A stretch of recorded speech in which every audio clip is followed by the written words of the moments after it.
As redemption stories go, Glenn's is simply remarkable. He had the worst childhood imaginable, falling into crime, drug addiction and homelessness. He was branded a hopeless case, a lost cause. But boy, has Glenn proven his doubters wrong. I was displaced at 12. I've watched so many children pass or end up on methadone or in jail for the rest of their lives. I just want to be a better version of myself. If I can change one life, and I have, I know I've changed a couple, you know, like, that's worth it. Glenn Fisher's life reads like a horror story. Living on the streets at 12, lured into a homeless shelter for children and systematically preyed on by pedophiles in Sydney's King's Cross. He opened that refuge, surrounded himself with like-minded men that did what he did and destroyed life after life. When we first met Glenn 2 years ago, he was anxious and on edge, weighed down by years of testifying to the courts and the Wood Royal Commission into police corruption. I said, I'd tell the world what you'd done.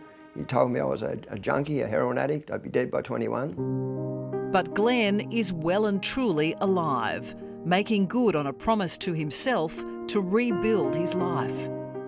I'm 58 in a couple of days. Like, you know, I've spent most of that in addiction, in anger, in prisons, on the streets. You know, I'm not allowing that to happen anymore.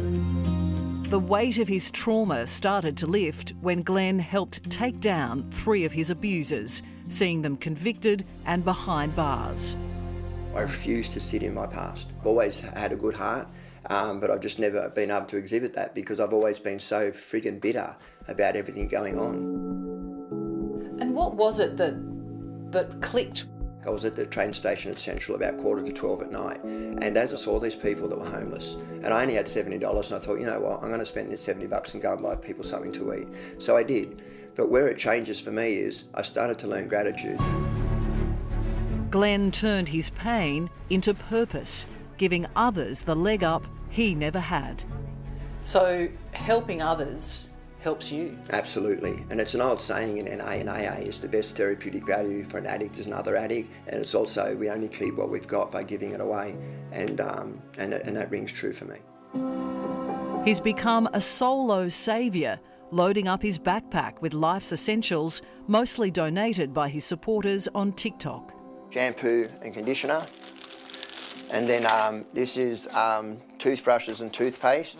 So that pack makes a huge difference to someone's life. It does, but it's not just the pack, it's what goes with the pack, it's the relationships that I form with them, you know.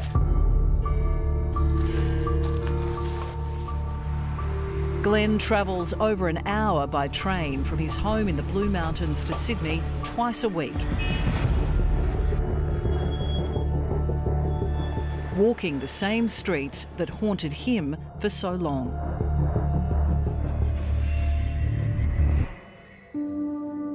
And along with the socks and jocks are gift cards, not huge amounts of money, but he pays for them out of his own pocket.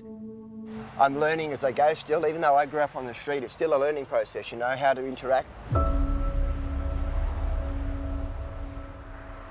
I got some stuff for you like usual, and gift cards as well. How's everything going for you, all right? So far, so good. If you talk, communication, all right, okay? And then he says, oh, what can I do for you? Right? He hasn't got much. Sydney's Wentworth Park is shelter for many of the city's homeless, but it's more than just the essentials that Glenn provides. There's the stuff, it's got socks and jocks in there as well, razors, body wash, shampoo, conditioner. It's also the banter and an empathetic ear. He knows exactly the demons they're battling. Oh, this is Deb. Hello. This is Jono. Hey Joe, how are you? Yeah, good, thanks. Just interested to see what difference it makes. Oh, it does. It helps a lot, you know. This man didn't want to show his face, but wanted to show his gratitude. Give me an idea of what it means to have Glenn come down every week. It makes you feel like you're living like a normal person again, you know what I mean? Just the basic sort of things that you just let slip. Yeah. Yeah. It means a lot to you. You get emotional talking about it. It's. Yeah, it's excuse me. I didn't expect it to be so difficult. He's been there. He knows what we're going through on that. Yeah. And does he give you a bit of hope too about what the future might be if you look at someone like Glenn? Yeah, anything's possible, you know. What Glenn is doing here, week in and week out, is more than just providing the much-needed essentials. For him, it's about connection and hope. He's slept rough on these same streets. He's walked in their shoes, and he's living proof that there is a way out. So why are you doing this?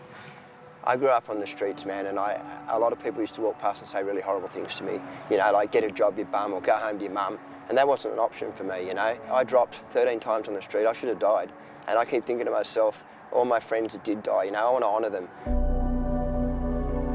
The calmness and the serenity and the peacefulness that I feel in my life now is just so different. Glenn is a man transformed. He now hits the gym daily. He's sober, spends time with his family, and is dedicated to giving back through his new group, Leg Up. So when you get off the train, you come home after doing what you do on a regular basis, what's the feeling that you have? Sometimes I feel frustrated, did I do enough? Could I have said this? You know, like trying to work out what's going on. But the other one, I feel proud, and I don't think I've ever felt proud of myself, ever. And what do your kids and your family think? I think they're proud of me for the first time in my life. You know, I've always been the problem, you know, and I know that. Because you've got this energy about you. You know what it is? Purpose. I feel like my whole life has been training me to do what I'm doing now. I just feel like just what I want to give people is hope and show them that there's like, don't let your past rob you, you know, of what's going on in your future, and that's what I was doing. You're working so hard on yourself, but you're going out helping others. You know, that must just, does it sort of take you a little bit off your path at times? There's a multitude of reasons why people are on the street. And one thing I want to make important to Australia is, like, a lot of people look down at people on the street. What I would say to them is have a look at my own story and look where I came from. My whole life I've always been Glenn the orphan, Glenn the foster kid, Glenn the one in institutions, Glenn the addict, all of that stuff. When I understood that the trauma was actually the catalyst for my drug use and my behaviours, that's when life changed.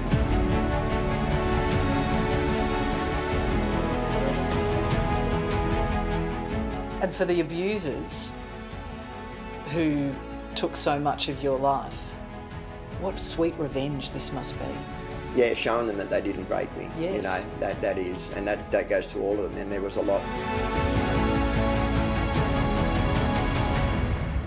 You're not broken? No, absolutely not broken. I refuse to use that word anymore, you know, I'm a work in progress.